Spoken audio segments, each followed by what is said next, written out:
তো আজকের প্রশ্নটা হইল আমাদের নবম দশম শ্রেণীর যে নতুন বই হয়েছে, তো এটার বাংলা সাহিত্যের প্রথম যে টিক চিহ্নটা ছিল, টিক চিহ্নের প্রশ্নের উত্তরটা আজকে বলে দেব যে খলিফা মামুন কোথাকার শাসনকর্তা ছিলেন।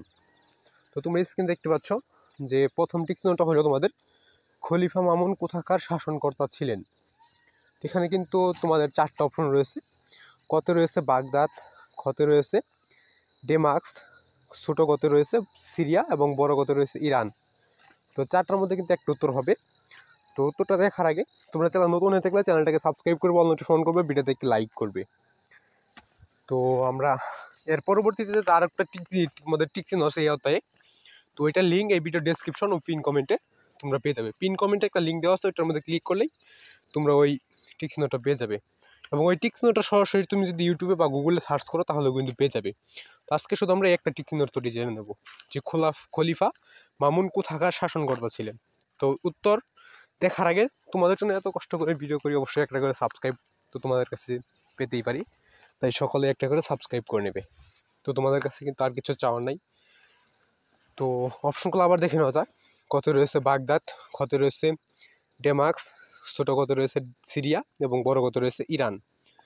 তো উত্তরটা দেখার আগে তোমরা কিন্তু সকলেই চ্যানেলটাকে সাবস্ক্রাইব করবে।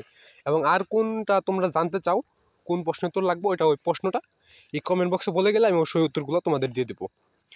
তো উত্তর হবে তোমাদের ক নাম্বার বাগদাদ। উত্তর হবে কি ক বাগদাদ। তো উত্তরটা তোমরা কিন্তু গুগলে সার্চ করলেও পেয়ে যাবে।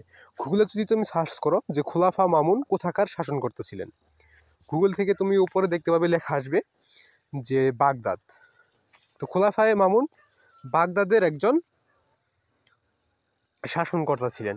তো আমি বাহিরে এখন ভিডিও করতেছি, তো উত্তরটা আমি দেখে আসছি। তো আমার একজন চাস্তো ভাই, সে কিন্তু এইবার 10-এ উঠছে, তো ওর কাছ থেকে বই নিয়ে আজকের প্রশ্নটা উত্তরটা দিয়ে দিলাম। আমি এখন কলেজ সেকেন্ড ইয়ারে পড়ি, তো তার কাছ থেকে প্রশ্নের নিয়ে তোমাদের জন্য উত্তরগুলো দিয়ে রেডি করে দিচ্ছি। তো আজকের প্রশ্নটির মতোই সকলে চ্যানেলটাকে সাবস্ক্রাইব করে অল নোটিফিকেশন করবে, ভিডিওতে একটি লাইক করবে।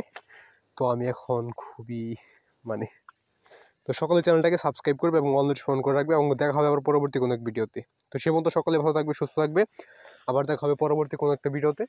তো তোমরা যতগুলো প্রশ্ন লিখে যাবে কমেন্ট বক্সে, আমি প্রতিটা ওই অ্যান্সার দিয়ে নিব। তো আজকে এখানে বিদায় নিতে হচ্ছে, আবার পরবর্তী কোনো একটা ভিডিওতে দেখা হবে। সে পর্যন্ত সকলে ভালো থাকবে, সুস্থ থাকবে। আজকে এখানে বিদায় নিচ্ছি। খুদা হাফেজ।